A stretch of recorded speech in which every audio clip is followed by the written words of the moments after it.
هلا والله شباب، شلونكم؟ شخباركم؟ رجعنا لكم من جديد بفيديو جديد. هذا الفيديو أسئلة المتابعين، راح نجاوب على أسئلة المتابعين اللي خليناها بالانستغرام. خليكم ويانا جاهزين، وقبل لا نبدأ بالأسئلة خلي لايك واشترك بالقناة وفعل زر الجرس. وهسه ناخذ أول سؤال.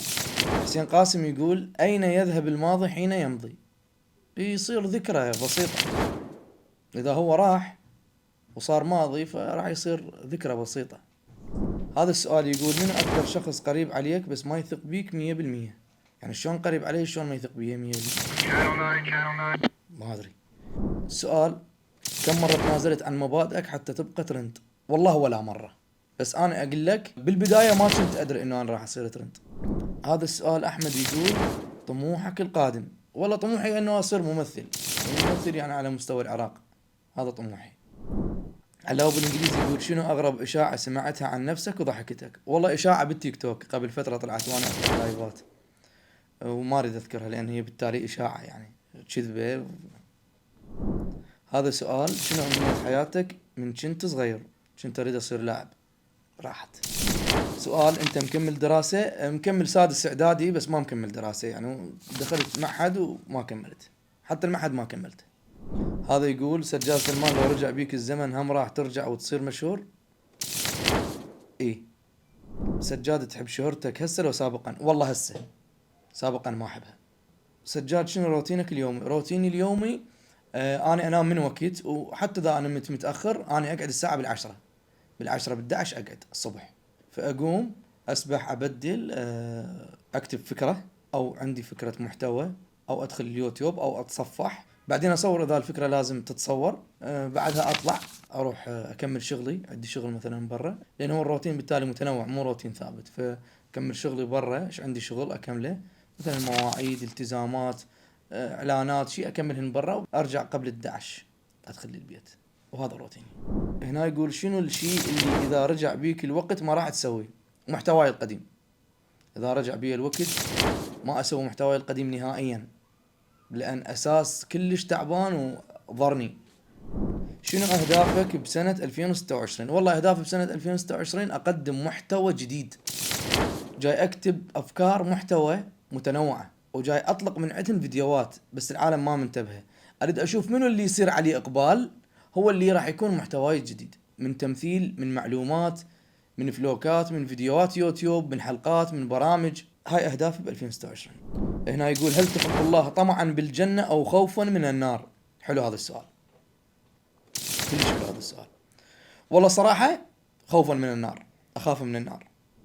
شنو انجازاتك؟ والله محتواي الجديد اعتبره انجاز بالنسبة لي 20%. هنا يقول: سجاد صور على اليوتيوب انت وبارق، احبك سجاد. زين، ان شاء الله زين اصور انا وبارق على اليوتيوب، بس خلي يتفرغ بارق واصور انا على اليوتيوب. هنا يقول: تندمت من اصحاب اللايفات ما حد وقف وياك وانت واقف وياهم هواي؟ كرار. والله كرار الصراحة تندمت على هواي وقفت وياهم وما شفت من عندهم حتى رسالة، بس الحمد لله والشكر، الايام تدور. هذا يقول: اقول لك انت هم نايم بدون ما تتغطى؟ ويضحك. والله الصراحة بالصيف اتغطى، مو بالشتاء، ما اعرف الا اتغطى. سؤال من عباس: ايش قد عمرك سجاد؟ عمري 31، الشهر الثاني 8 بالشهر اصير 32. ليش السؤال عباس؟ هنا الاخ يقول: سجاد اذا تزوجت راح تعوف السوشيال ميديا لو ظل مستمر؟ والله صراحة ظل مستمر، بس اذا صار عندي شغل بعيد عن السوشيال ميديا ويفيدني ويبعد عائلتي عن المشاكل فراح اتوجه لهذا الشغل واعوف السوشيال ميديا. هنا سؤال يقول: رتب لي 3 ممثلين من الافضل للأسوأ ويا منو تتمنى تمثل؟ والله مو من الافضل للأسوأ، بس الممثلين الثلاثة اللي احبهم: اياد راضي، احسان دعدوش، قاسم الملاك. واما اذا سألتني ويا من تحب تمثل، احب امثل ويا اياد راضي. هنا الاخ سؤال: شو اسم امك؟ موجود اكو فيديو بالتيك توك، ادخل التيك توك راح تعرف. هنا الاخ سأل سؤال: متزوج لو لا؟ وكم طفل عندك؟ والله لا طفل عندي ولا متزوج، بس ان شاء الله راح اتزوج. سؤال: ليش تبكي هواي؟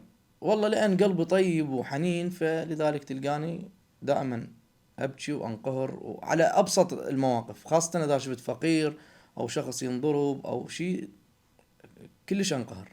والله. ليش ما تربي لحية بس شوارب؟ والله صراحة لحيتي بعدها ما كاملة، اتمنى انه تكمل لحيته واربي لحية. سجاد شو وقت تتزوج؟ ان شاء الله عن قريب اتزوج ان شاء الله. وشفت هذا السؤال هواي بس جاي عبره ماكو شو وقت تتزوج شو وقت تتزوج شو وقت، ان شاء الله راح اتزوج عن قريب ان شاء الله. عبد الله كلاسيك نشرك ويسلم عليك انت وترافولت. عليكم السلام حبيبي عبد الله كلاسيك، جدا معجب بمحتواك، الله يوفقك.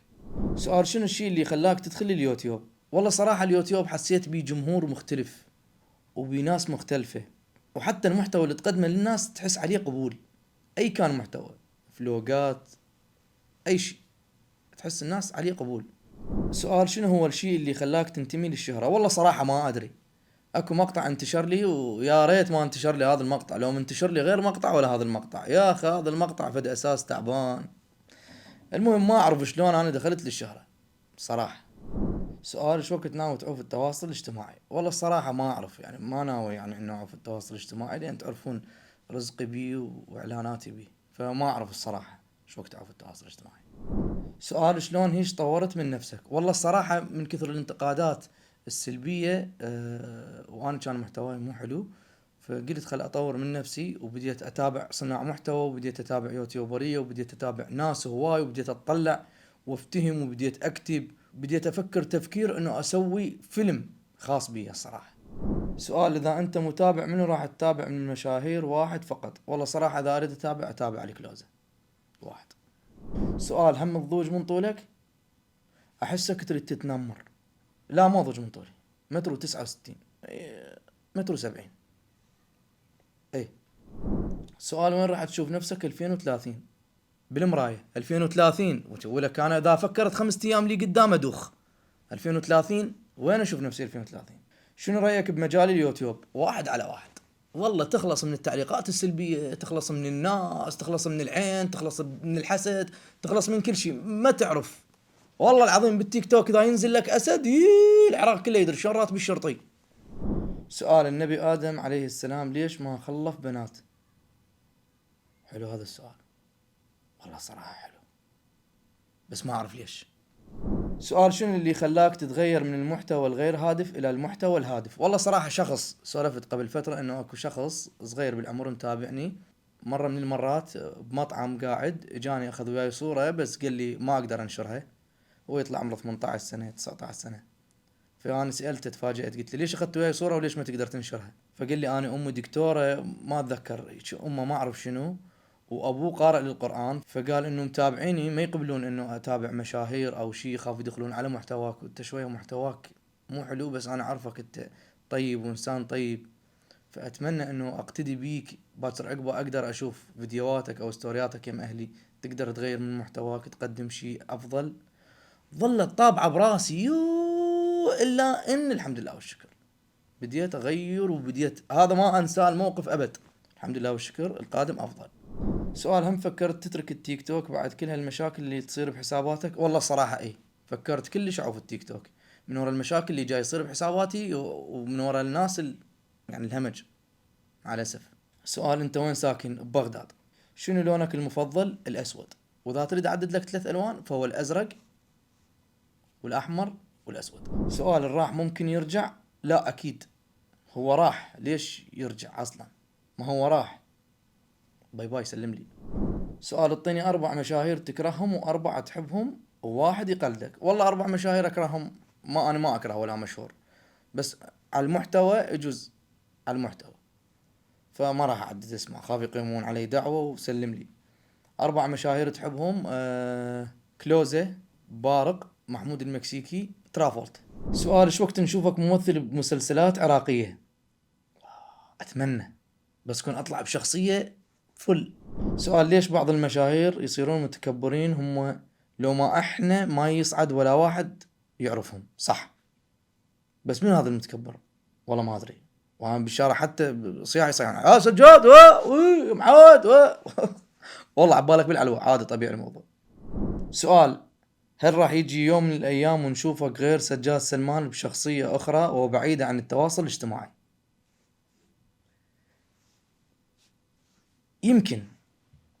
يمكن نفكر هذا التفكير بس مو هسه. هنا سؤال اخت امك وليس خالتك منو يكون؟ اخت امك وليست خالتك، اخت امي وليست خالتي، عمتي منو؟ ما ادري. سؤال: اين يتجه القلب عندما يشتاق لاحد بعيدا عنك؟ الى النجف الكرار. هل بامكانك تصنع شيء خاص بيك غير الملابس، مثلا شيء يخصك اسمك، مثلا شبس او عصاير هيك شيء؟ والله اقدر، بس صار لود هواي فما سويت. هنا الاخت تقول: طبعا حايرة شنو اسألك، بس هل سجاد سلمان حقق شيء من اهدافه؟ اي حققت 3 اهداف من اهدافي، باقي الهدف الكبير ان شاء الله. سؤال: هل الحياة كانت جدية معك ام قاسية وانت لا تظهر هذا الشيء؟ والله كانت قاسية، ولحد الان قاسية ويا الدنيا، بس انا مغلس بارب هبوري. سؤال: ايش قد ارباحك من الاعلانات؟ هلو هاي شنو هاي؟ اكيد ما احكي، يعني اكو بين شروط جزائية ما اقدر احكي العقود مالتي. سؤال: شنو حلمك وين تريد توصل بالافلام؟ والله اريد اوصل الفيلم ببالي اني كاتبه، اريد انتاجية قوية، انتاجية كلش قوية تعبر ال 100 مليون. هذا الفيلم اذا نزل راح يسوي ضجة بالسينما العراقية، لان فيلم بعيد كل البعد عن الافلام اللي جاي تنطلق، وان شاء الله ان شاء الله القى سبونسر ويصير الفيلم ترند.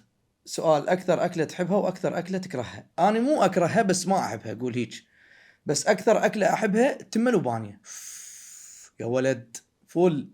والاكلة اللي ما اكلها اللي هي مرقة الشجر والطرشانة. أحب. سؤال: سجاد برأيك من افضل صاحب محتوى في التيك توك؟ علي كلوزة نمبر 1. سؤال: تقدر تسوي محتوى نفس عبد الله كلاسيك بالعراق، يعني بالشمال، يعني بكردستان؟ والله اقدر، بس يراد لها شويه نشاط وهمه. عبد الله كلاسيك فول بالهمه. شنو نوع سيارتك؟ ما اقول. سؤال: شنو هو عملك اتمنى تجاوبني؟ والله بالسوشيال ميديا هذا عملي. سؤال: محتواك بالمستقبل يتغير لو يبقى؟ اكيد يتغير، لان للافضل للافضل للافضل يتغير ان شاء الله. سؤال: هم ناوي تسافر لغير دولة وتستكشف وتنشر لنا فلوقات؟ اي والله، اي والله قسما بالله ببالي هذا الشيء ان شاء الله. شنو اللي يخليك تحس بالامان؟ الحقيقة. من تكون حقيقي ويا نفسك وحقيقي ويا الناس، انت راح تكون في امان، في بر الامان. والله لا تكذب، لا تتصنع، كن حقيقي 100%، لا تخاف من الناس. فهنا اني اشعر بالامان. اكو اشخاص ورا توقيف حساباتك تقدر تذكر اسماء؟ والله ما اعرفهم، صغار بالعمر ودراسلوني يقولوا لي نلعب بحسابك ونسد حسابك، يعني ما اعرف يعني. المهم عند رب العالمين، اني هو الهم بالمرصاد، انا سلمت امري لرب العالمين. بس اي واحد يحاول يأذيني او يضرني انا مسلم نفسي لرب العالمين، هو اللي يحل كل اموري، هو يدبر اموري. سؤال: بس قل لنا ليش عفت ترافولتا وكريم وحسنين؟ لان ما جاي تنشرون شيء؟ شنو متعاركين؟ لا والله نلتقي، بالعكس قبل كم يوم ملتقين اني وحسنين وكريم وترافولتا وقاعدين وحاكين بمواضيع مهمة. بس ان شاء الله التصوير بالايام الجاية راح يكون تصوير اكثر ونرجع اقوى من قبل ان شاء الله. هل عندك محتوى بعد اقوى لو لا؟ ان شاء الله عندي محتوى كلش قوي ان شاء الله بحيل رب العالمين وبقوته. سؤال: ليش هاي الايام مبتعد عن مشاهير البصرة وبغداد؟ والله الصراحة دوخة، فاقعد بوحدي اكتب واصور وانشر وراسي مرتاح. دوخة المشاهير، قالوا وقلت وحكوا وغيبة ونميمة، كرهت هذا المجتمع صراحة. اريد انفرد بوحدي، اريد اصير شلون عبد الله كلاسيك، اريد اروح بالغابات بوحدي، ما اريد اشوف ناس. والله بديت اشمئز من الناس يا اخي، تسوي زين تحكي عليك، تسوي شر تحكي عليك، ما كل شيء ما تسوي تحكي عليك، ناس تحكي. سؤال: بداية شهرتك كانوا عندك اصدقاء دائما يطلعون وياك، من صعد حسابك وين صاروا لو انت عفتهم؟ والله الصراحة كل من التهب شغله. انا لحد بداية الشهرة مالتي سنة كاملة هم وياي، بس بعدين كل من شاف شغله، لان اني صار شغلي بالسوشيال ميديا وهم تعرفون اعمال حرة وما داخلين للسوشيال ميديا وما يحبوها، فكل واحد راح بشغله الصراحة، بس نتواصل على طول. سؤال: سجاد شنو محتواك ما عرفنا؟ والله متنوع، ترفيهي ومتنوع، يعني فلوقات، فيديوهات عامة، معلومات، تحديات، مقالب، حلقات، لقاءات، افلام، هذا محتواي. سؤال: سجاد شنو اسم ابوك؟ انا اسمي سجاد سلمان. شنو اسم ابوي؟ يا اخي ما ادري، سجاد سلمان طبعا هواي جايتنا رسائل عبد الله كلاسيك يسلم عليك، عبد الله كلاسيك يسلم عليك، عبد الله كلاسيك ناشرني يعني. عبد الله الحب فدوى وجهك، الله يوفقك ان شاء الله حبيبي. سؤال: لو خيروك بين الفلوس والشهرة، الشهرة اكيد هي اللي تجيب الفلوس، بس بعقلية. ليش ما تتزوج وتسوي مشروع؟ ان شاء الله هاي الفترة راح اتزوج، وان شاء الله راح يكون المشروع بعيدا عن السوشيال ميديا ان شاء الله. سؤال: شلون بديت مسيرتك بالشهرة؟ حافلة. بديت مسيرتي بالشهرة حافلة بالانجازات الغلط. الحمد لله والشكر تخطيت، الحمد لله والشكر تخطيت. سؤال: هم اكو شخص خانك وصارت خيانة؟ من اصدقاء، من هواي. سؤال: من الاكثر شهرك، التيك توك لو الانستا؟ والله الصراحة بالبداية بالانستا، كان عندي حساب بالانستغرام 1.5 مليون، هو تبند. هذا الحساب الجديد الاحتياطي. الحساب الاول تبند 1.5 مليون، كان الستوري مالته 400 كي 350 كي، كلش قوي، فكان شهرتي الاقوى بالانستغرام. بعد ما تبند الانستغرام اتجهت للتيك توك. انا كان عندي تيك توك بس ما كنت ذاب بالحمل عليه، يعني ما ذاب محتواي وثقلي على التيك توك. بعدين ذبيت ثقلي على التيك توك من تبند الانستا. شنو اكثر شيء حبيته بالشهرة؟ محبة الناس. يا اخي محبة الناس مو طبيعي، تروح باي مكان الناس ترحب بيك، تسلم عليك، تقوم لك بالواجب، والله يوقفوا لك وقفات ما الزلم. فاكثر شيء حبيته بالشهرة صراحة والله من كل قلبي. شنو تحب تسافر اي دولة عربية؟ الامارات، دبي. سؤال: اسمك الحقيقي هذا؟ اي سجاد سلمان اسمي الحقيقي والله. المال لو الاصدقاء؟ اكيد الاصدقاء، بس هم وينهم الاصدقاء؟ وينهم الاصدقاء؟ الامام علي يقول: لو ملكت صديقا واحدا لملكت الدنيا باكملها. وينهم الاصدقاء؟ اكيد اختار الاصدقاء، بس هم وينهم؟ فراح ارجع اختار المال. شنو تفضل، اصدقاء المواقع لو اصدقاء الواقع؟ اصدقاء الواقع ما يجون مثلهم ابد. السوشيال ميديا نادرا ما تلقى صديق يعني يوصل لقلبك، دائما تلقاه هو فقط على قد الشهرة، بس كأصدقاء الواقع لا بالعكس، ما حد يوصل لهم أصدقاء الواقع. سؤال: كم مرة سويت حرام وكون جريء الفات مات؟ والله سويت، بس الحمد لله والشكر تعديت هاي الفترة. والله مستحيل، ماكو إنسان ما يسوي حرام ما يسوي غلط، ماكو، مستحيل مستحيل، ماكو إنسان معصوم. لازم يسوي لازم يسوي غلط، لازم يسوي حرام، يعني لازم يوسوس بعقله الشيطان. اضربه بوكس الشيطان، لا وين يضرب بوكس هو. سؤال: سجال شنو افضل انجاز سويته بحياتك؟ بالسوشيال ميديا الصراحة افضل انجاز سويته اللي هو فيلم الحيال، يعني انجاز بحد ذاته، يعني انتقاله نوعية بمحتوى سجاد سلمان. اما اذا غير انجازات فهواي سويت انجازات شخصية الي، يعني طلعت نفسي من شيء، سويت نفسي شيء ثاني، فهواي انجازات مسوي لنفسي. بس اذا بالسوشيال ميديا فاهم انجاز عندي فيلم الحيال. منو اكثر واحد تحبه وتعزه وترتاح وياه من تصعد بث؟ والله صراحة كلهم بيهم الخير والبركة، بس انا اتخوف من البنات اللي اشوفهم بالسوشيال ميديا دائما مشاكل وترند وقالوا قلت، كلش اخاف اتحذر، فتلقوني قليل اصعد ويا بنات ودائما العب جولات. هل سجاد سلمان متندم لان دخل هذا المجال؟ وشنو اللي يتعلمه بمجاله؟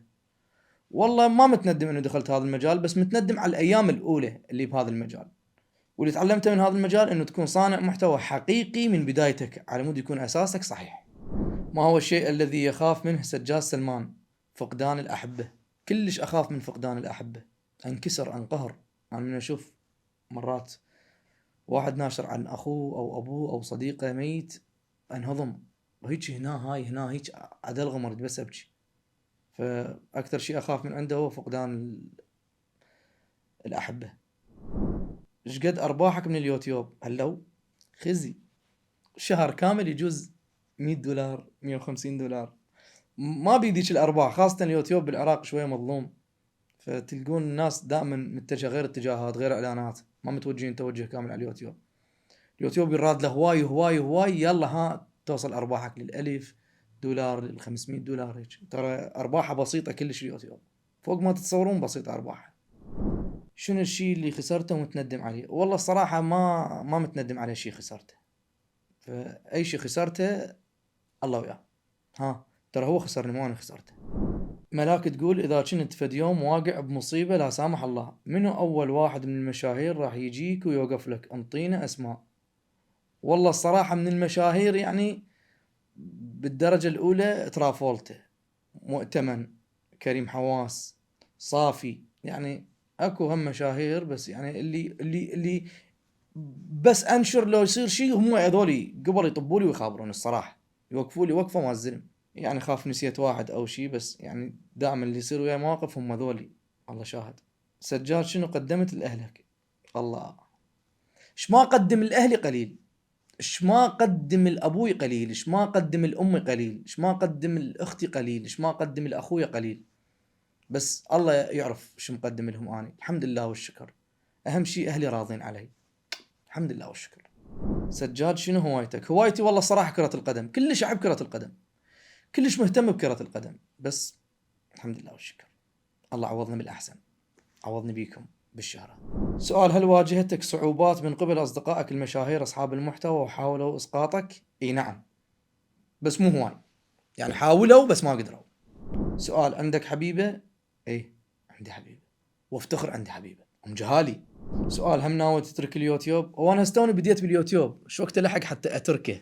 ليش السؤال شو اسمك؟ علاوي شنو هالسؤال؟ سجاد: اكثر صديق ترتاح له حاليا؟ والله هواي اكو اصدقاء ارتاح لهم صراحة. شنو سبب نقص الاخلاق حاليا بالمجتمع واللي شفناه بعيد راس السنة؟ اتمنى الجواب بوضوح. والله التخلف، ثقافة بسيطة، الناس ماخذة انه الثقافة دراسة تنجح من السادس او تصير تصير مهندس يعني انت مثقف. انا شفت تعليقات والله العظيم عندي، المحامي فلان هو مفشر علي بالتعليقات، سابني سب، وعباله انه من يتخرج يعني يصير مثقف. لا، الثقافة ثقافة العقل، الثقافة انه تبدي بنفسك قبل لا تبدي بالناس، هاي الثقافة. فنقص ثقافة، نقص وعي. لازم هاي العالم كلها تسافر، كلها تتطلع او تشاهد.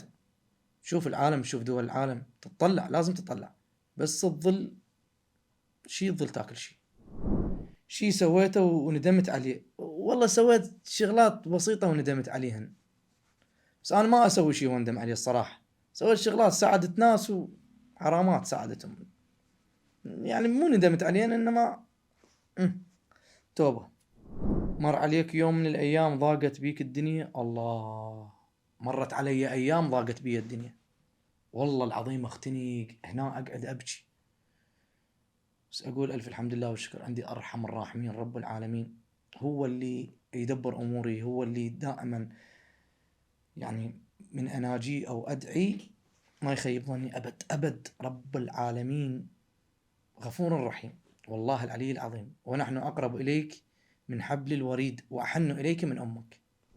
سجاد: انت ليش طالع من بيت اهلك وتصور وقاعد باربيل؟ كلش حلو هذا السؤال. اول شيء انا رحت الاربيل تقريبا 3 اشهر، عندي تصوير هناك، حلقات اللي هي شفتوها، حلقة ابو شاهين وحلقة ابو خليل وحلقة بعد شخص، انمسحت الحلقة ما صارت.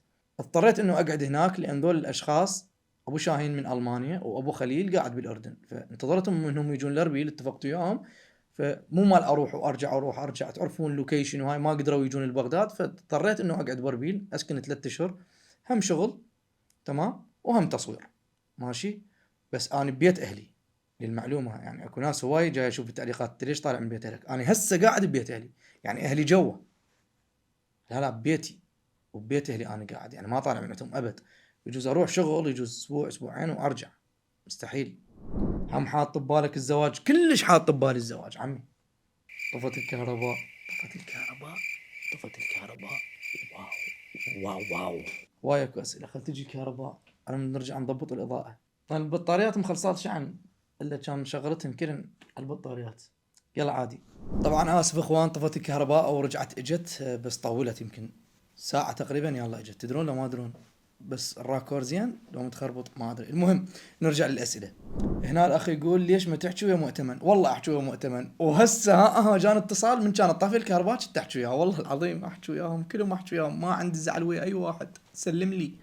سجاد: يا سنه دخلت للتيك توك وشنو تشتغل قبل؟ دخلت 2018 كان اسمه ميوزيكلي، و 2018 2019 وقبلها كنت اشتغل عماله، واشتغلت بالفرن واشتغلت بالبلديه واشتغلت بالعلوه واشتغلت بالعربانه، بس اكثر فتره اشتغلت بيها اللي هي العماله، نجار صب. اوكي صب، تعرفوها؟ يعرفوها الوقت كل شيء تعرفون. سجاد هم ببالك تسوي لقاء بالشارع يعني تصير اعلامي؟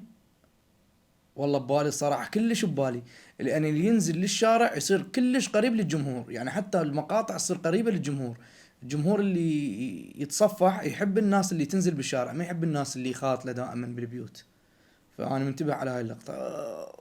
ببالي هذا الشيء صراحة.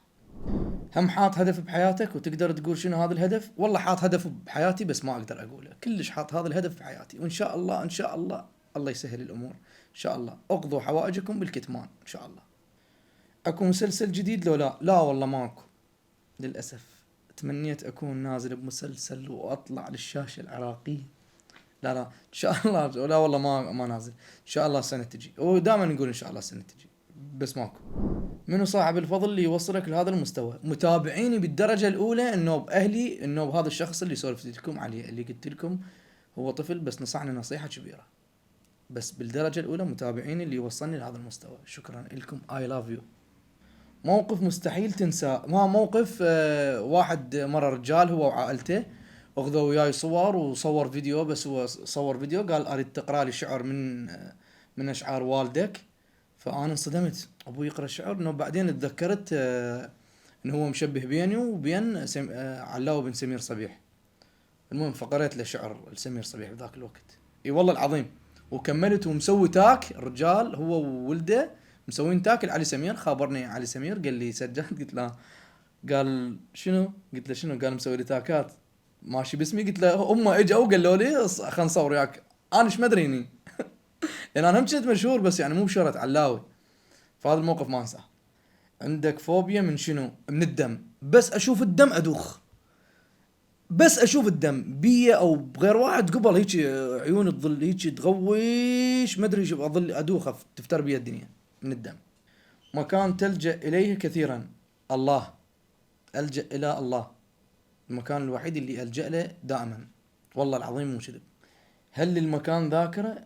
اذا كان للمكان ذاكرة فمستحيل. الحمد لله على نعمة النسيان، الا لو تبقى الذاكرة والعالم ما تنسى تموت. شنو هالسؤال؟ شنو معنى الليث الأبيض؟ الليث الأبيض، خو السؤال. شنو المعنى الليث الأبيض؟ أريد أشوف جوابكم بالتعليقات.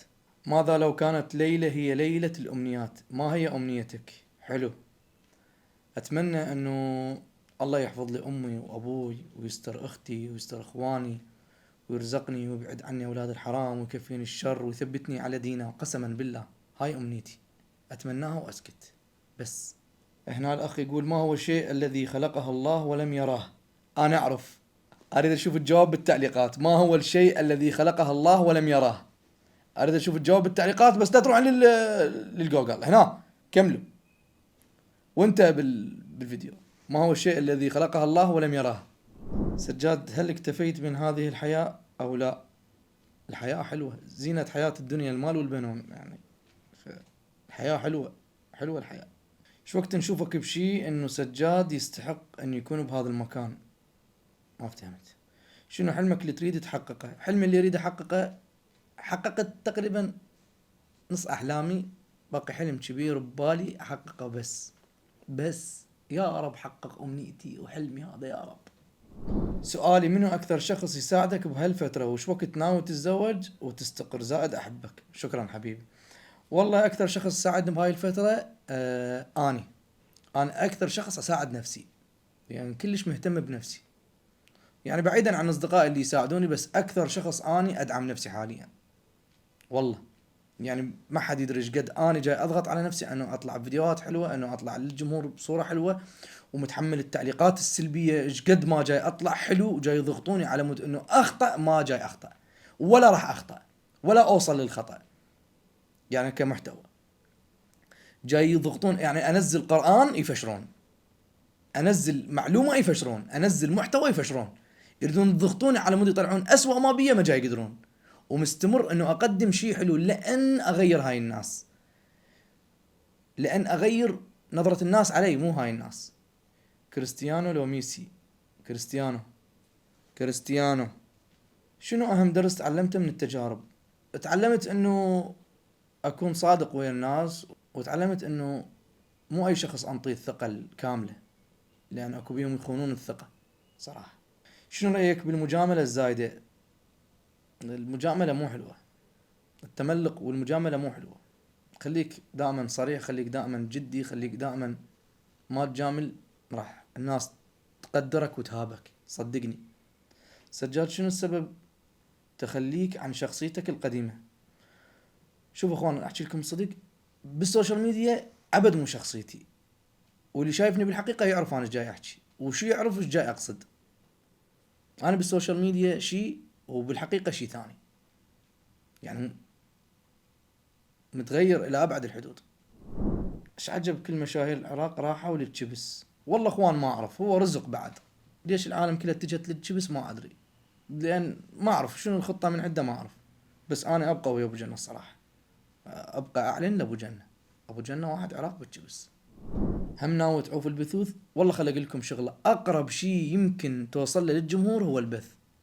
تشوف الجمهور الحقيقي اللي يسبك، اللي يفشر، اللي يحبك، اللي يمدحك، اللي يوقف وياك، تشوفه بالتعليقات، هذا لايف مباشر. هذا اقرب شيء للجمهور يمكن انت تسويه، فهو اللايف المباشر يعني. اقلل بس انه اعوف لا. شنو رايك بحمله المحتوى الهابط؟ هل هي ناجحه ام فاشله وليش؟ كلش ناجحه وكلش. شكرا لوزارة الداخلية، ويعني شكرا للي قائمين على هاي الحملة، يعني خلصتنا منه هواي شغلات للعلم.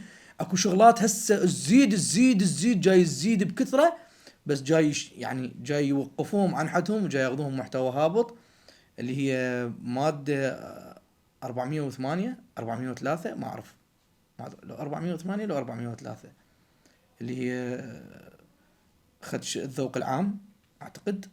انا ما دارس عليها صحيح، بس اعتقد ماده 403 اعتقد، لو 403 لو 408 ما اعرف، ما اتذكر. هي اللي هي مال خدش الذوق العام، تمام. فخلوا لها تسميه اللي هي المحتوى الهابط، وشكرا لوزاره الداخليه على هاي النقطه، نقطه كلش مهمه، وانا ايدهم. لان هواي شباب طلعت عن الطريق، وهواي بنات طلعن عن الطريق، والتواصل الاجتماعي صار مهزله، بس الحمد لله والشكر بهاي الحمله وقفوا هواي ناس. ماذا لو عاد معتذرا؟ لا يعود معتذر، خليه يروح يكمل طريقه. ليش يعتذر؟ ما هو سوى الغلط من البداية، بعد على شكو يعتذر، خليه يروح. وحتى أنا إذا مسوي غلط ما أرجع أعتذر. فماذا لو عاد معتذرا؟ لا يعتذر ولا يعود يعتذر أصلا. شنو المشروع اللي تحلم به؟ والله الصراحة أحلم بمشروع كلش كبير ببالي، إنه عندي بناية وبيها محلات وبيها شقق، يعني هم أجرهن وأكسب من عندها المال، وأقلل شوية من الشهرة ومن الإعلانات واتجه لمحتواي الأصلي بس. هم إلك نية تروح للحج؟ اي والله اريد اروح للحج، انا رحت للعمرة بس اريد اروح للحج، كلش حاب اروح للحج. سجاد، شو وقت تودي امك البيت الله؟ والله صراحة وديتها للعمرة، وديت والدتي للعمرة. هو ناوي اودي امي وابوي للعمرة، بس ابوي عنده دوام، يراد له 3 اشهر يلا تطلع اجازته، فما قدرت، فوديت امي. وان شاء الله من تطلع اجازة ابوي اودي ابوي ان شاء الله. ليش ما تدخل للمدينة؟ ليش ما ادخل المدينة؟ 24 ساعة بالمدينة انا، بس يعني يعني انا طلعت من المدينه لان كان بيتنا صغير، وتعرفون بيوت المدينه اكبر بيت 74، اكبر بيت مساحته 74، فطلعنا من المدينه اخذنا بيت اكبر لان احنا عائله كبيره. بالعكس انا بالمدينه. هل حضرت حديثا تدافع به عن نفسك امام الله على الذنوب اللي مسويها؟ بس الحمد لله والشكر دائما رب العالمين، والله العظيم دائما رب العالمين وياك. تذنب شو تسوي، رب العالمين دائما وياك. فالحمد لله والشكر، الحمد لله والشكر. اللهم لا تأخذنا حتى ترضى عنا. اي والله. شنو الشيء اللي تشكر عليه نفسك؟ اشكر نفسي لان صححت من نفسي، اشكر نفسي لان صحيت على نفسي اخير شيء، فاشكر نفسي. ليش ما تصعد اخوتك وتسويهم مشاهير ويمثلون وياك؟ والله الصراحة اجت ببالي هاي الفكرة قبل تقريبا سنة، وطرحت عليهم الموضوع، ما قبلوا، ما وافقوا، قالوا خلينا بعيدين، نساعدك نوقف ندير اعمالك، بس ما ندخل للسوشيال ميديا. فقلت لهم براحتكم صراحة. الداعمة اي شي تعود لك؟ والله ما تعود لي الصراحة، بس هي كلش تخصني، يعني هي ما تعود لي كأقارب او شي، بس هي تخصني. شكرا إلها، واقفة وياي هاي الفترة، ومواقفها والله ابد ابد ما انساها. الله يرزقها وينطيها لحد ما يرضيها. هذا سؤال غريب، يقول هل حاولت الانتح يعني هل حاولت مرة؟ صراحة اي، بس كنت بالسجن، كانت علي دعوة كيدية، والحمد لله والشكر طلعت من عندها. بذاك الوقت فكرت هناك جوا انه، بس الحمد لله والشكر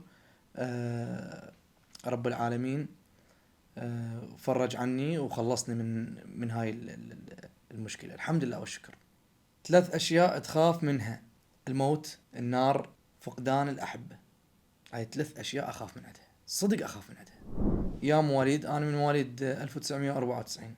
تحب صافي لو عقيل؟ أحبهم اثنيناتهم، بس الأقرب على قلبي يعني اللي أحبه يعني، ودائما أنصحه صافي صراحة، لأن ياخذ بالنصيحة يسمع. أقرب صديق إلك بالتيك توك؟ والله هم كلهم قريبين علي بالتيك توك، بس يعني ماكو فد شخصية معينة قريبة علي. كم سنة صار لك تفتح بث؟ 22، 23، 24، 25. صار لي 4 سنوات افتح بث بالتيك توك. هنا الاخ يقول: ليش ما تستضيف يوسف لاز بالبرنامج مالك على اليوتيوب؟ والله الصراحة ردت استضيفه، بس ماكو وقت. هو استوى خطية طالع من السجن، الله فك اسره، واني هم عندي شغل، فان شاء الله حاط ببالي هالموضوع، بس ببرنامج جديد، برنامج مختلف واسم جديد ان شاء الله. راح تتزوج عن حب لو تقليدي؟ والله هن الاثنين عادي، يعني التقليدي او حب، بس انا افضل عن حب. ولا هو حتى بالتقليدي انت من تخطب راح تحبها بفترة الخطوبة، راح تعيش علاقة حب وياها، فالاثنين صح يعني بالنسبة لي، بس عن حب ان شاء الله. منو اول داعم الك بالسوشيال ميديا؟ اول داعم الي بالسوشيال ميديا طريبيل، يعني نشرني وهاي طريبيل. الثاني علي سمير. بداية شهرتي، يعني مو بداية شهرتي اصلا، ما كنت مشهور، هم اللي وساعدوني اصلا اوصل هالمرحلة، طريبيل وعلي سمير صراحة، ما انكر هذا ابد. سؤال: سجاد التيك توك ينطي فلوس لو بس من البث؟ باعوا التيك توك ما ينطي فلوس، البث المباشر هو تنزل بيه الفلوس، يعني الناس اللي تدعمك، يعني مو انت تفتح بث وتنزل لك قبل ينزل لك فلوس، لا، لازم اكو شخص يجي يدعمك، فهنا نزلت لك فلوس. اما اذا تفتح بث وما حد يدعمك ماكو فلوس، اما مقاطع او شيء تنزل ماكو فلوس. فخاف اكو فد ببالك فد معلومة انه انت تنزل تيك توك على ما تنزل لك فلوس، لا لا لا، غلطان. تفتح لايف واكو ناس تدعمك على ما تنزل لك فلوس. وصلت؟ شو وقت حسيت روحك مشهور؟ والله ورا كورونا، ورا كورونا حسيت نفسي مشهور، نطلع العالم تاخذ وياي صور او امشي هذا سجاد سلمان، حسيت هنا نفسي انا مشهور، الحمد لله والشكر. لعبت طوبة وانت صغير، يعني مثلا نادي او شيء؟ اي والله لعبت اندية وانا صغير، بس ما توفقت. هم مفكر تهاجر خارج العراق؟ انا هاجرت خارج العراق 2015 اول ما نجحت من السادس، بس حاليا لا، ما مفكر اهاجر خارج العراق الصراحة، اريد ابقى هنا. العراق ابو الخير، ابو النفط، كل شيء العراق صدق ابو الخير، فما اقدر اعوف العراق. اطلع انه اكمل شغلي وهاي، يعني مثلا شهر شهرين عادي وارجع، بس ما ابقى. انت تشبه انور رشق؟ والله هواي يقولوا لي انت تشبه انور رشق. للعلم احنا نفس المواليد، وهو يمكن الشهر الرابع وانا الشهر الثاني، او هو الشهر الخامس انا الشهر الثاني اعتقد، الشابه يعني، بس انا احلى مو؟ لا لا، هو احلى. هسه ليش نقعد نكذب؟ شنو خطر ببالك من سويت سلسلة المعلومات؟ مال معلومة على الطاير قصده. والله معلومة على الطاير كانت ببالي فكرة انه افيد الناس الصراحة، بس شفت التعليقات صدق والله شنو يا اخي، اكو ناس غيرك تريد تستفاد، اكو ناس غيرك ما تعرف هاي المعلومة، ادري بيك انت تعرف، بس بطل الجوجل اللي بعقلك، بطلع على استناد انت ابو العريف، بس بطلع. مو هاي المعلومات انا اصلا بسوي عليها سيرش يلا نزلتها. سجاد شنو شهرك؟ مقطع ما اريد اقوله، يا رب ما ينعاد هذا اليوم. اخوان طبعا لهنا وننهي الحلقة. طبعا صار الوقت طويل واسئلة هواي، شكرا لكم. خلي لايك وسوي اشتراك وفعل الجرس، وانتظرونا بافكار جديدة وفيديوهات جديدة على اليوتيوب وحلقات جديدة منا وجاي. تركيزنا على اليوتيوب. سووا لي لايك ودعموني باشتراك حفزوني ابقى باليوتيوب. حفزوني شباب، حفزوني، اريد احس نفسي انه انا الطاقة ايجابية. حفزوني. مع السلامة.